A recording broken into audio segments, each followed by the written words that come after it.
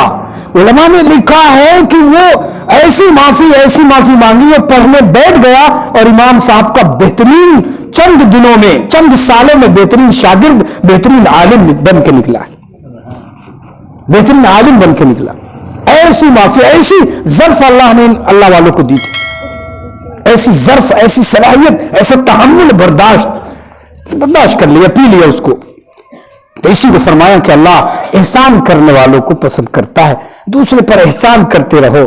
کہتے ہیں بلی پر احسان کیا ایک عورت نے تو اللہ نے مغفرت کر دی۔ کسی بھی مخلوق پر احسان کرو، اللہ اس کا بدلہ ضرور دیتے ہیں۔ اور چھو جائے کہ ماں باپ پر احسان، بھائی بہنوں پر احسان، پڑوسیوں پر احسان، اور انسانوں پر احسان کرو، سختی نہیں کسی کے ساتھ، برداشت، اور اس کا اچھا معاملہ کرنے کی کوشش کرو۔ اللہ نے فرمایا وَإِذَا فَعَلُوا فَاحِشَةً، جب ان نیک بندوں سے، یہ تو صفت ہے، جب ایک نیک بندوں سے کوئی بری بات ہو جاتی ہے تو فوراً یہ ظلم کر بیٹھتے ہیں اپنے اوپر، تو اللہ کا ذکر کرنے لگتے، کوئی گناہ ہو جاتا فوراً اللہ توبہ، اللہ توبہ۔ اس لیے حدیث میں آیا کہ جس سے کوئی گناہ ہوا اور وہ آیا مسجد یا گھر میں وضو کیا، اور وضو کرنے کے بعد اس نے 2 رکعت نماز پڑھی نفل اور توبہ کر لی، تو اللہ اسی وقت معاف کر دیتا ہے۔ وہ شاید جتنا بڑا گناہ ہو اللہ اسی وقت معاف کر دیتا ہے، حدیث میں آیا۔ تو کہتے ہیں کہ جس نے اپنے پر ظلم کیا، توبہ کی، فوراً اللہ کا ذکر کرنے لگا، فاستغفر اللہ فاستغفروا لذنوبہم، اور اپنے گناہوں کی معافی مانگنے لگا، ومن یغفر الذنوب الا اللہ، اور اللہ کے سوا کون معاف کرے گا؟ کوئی ہے؟ اللہ کے سوا کوئی معاف کرنے والا نہیں گناہوں کا۔ اس کے بعد فرمایا ولم یصروا، ہاں ایک تو توبہ کر لو، دوسرا اس پر اڑے نہ رہو، ولم یصروا علی ما فعلوا، جو انہوں نے گناہ کیا اس پر اڑے نہیں رہے، اب نہیں کرنا، یہ ارادہ کر لیا، وہم یعلمون، وہ جانتے تھے، اولئک جزاؤہم مغفرۃ، یہی وہ لوگ ہیں جن کی یہ جو صفات بیان کی گئی، معافی کا اور یہ اور معاف کر دینا، احسان کرنا، یہ ساری صفات جس کے اندر ہوں گی، اللہ کہہ رہا ہے ان کا بدلہ کیا ہے؟ مغفرت ہے ان کے رب کی طرف سے، وجنات، اور باغات ہیں جن کے نیچے نہریں جاری ہیں، خالدین فیہا، ہمیشہ اس میں رہیں گے یہ لوگ، کبھی نکالے نہیں جائیں گے، نعم اجر العاملین، اور ان عمل کرنے والوں کا بہترین اجر ہے، کتنا اچھا اجر ہے۔ قد خلت من قبلکم سنن، اللہ فرما رہا ہو چکے ہیں تم سے پہلے بہت سے لوگ، بہت سے واقعات دنیا میں، اگر تمہیں یقین نہیں ہے تو جا کر گھومو دنیا میں، فسیروا فی الارض، دنیا میں گھومو، قوم لوط کی بستیاں دیکھو اور دوسری بستیاں دیکھو، وہاں کیسے کیسے ہلاکت کے واقعات ہوئے ہیں، فانظروا کیف کان عاقبۃ المکذبین، اور غور کرو کہ اللہ تعالیٰ جھٹلانے والوں کا کیا انجام ہوا ہے۔ ھذا بیان للناس، یہ بیان ہے لوگوں کے لیے قرآن کا، وہدن، اور ہدایت ہے لوگوں کے واسطے، وموعظۃ، اور نصیحت ہے لوگوں کے واسطے، للمتقین، کن کے لیے؟ متقین کے لیے، پرہیزگاروں کے لیے ساری نصیحت ہے، جو نہ مانے اس کی کیا نصیحت۔ اللہ تعالیٰ ہمیں قرآن کریم پر عمل کرنے کی توفیق نصیب ہے، جو سنا ہے اللہ اپنے اندر وہ لانے کی توفیق، وہ صفات پیدا کرنے کی توفیق عطا فرمائے، اور اللہ تعالیٰ دین کی خدمات، دین کی محنتوں کو اخلاص کے ساتھ اللہ قبول فرمائے، اور مزید اللہ اس ملک کو ترقی عطا فرمائے، اور اللہ تعالیٰ اس کام کو ترقی عطا فرمائے، جو بھی جہاں میں ہوتے جیسے ہو رہی اللہ اس کو قبول فرمائے، متفق و متحد ہو کر کام کرتے رہیں، جٹ ہو کر، اور اسی میں خیر اور بھلائی اللہ کی طرف سے برکتیں، اللہ ہم سب کو عمل کی توفیق نصیب فرما، دعا فرمائے۔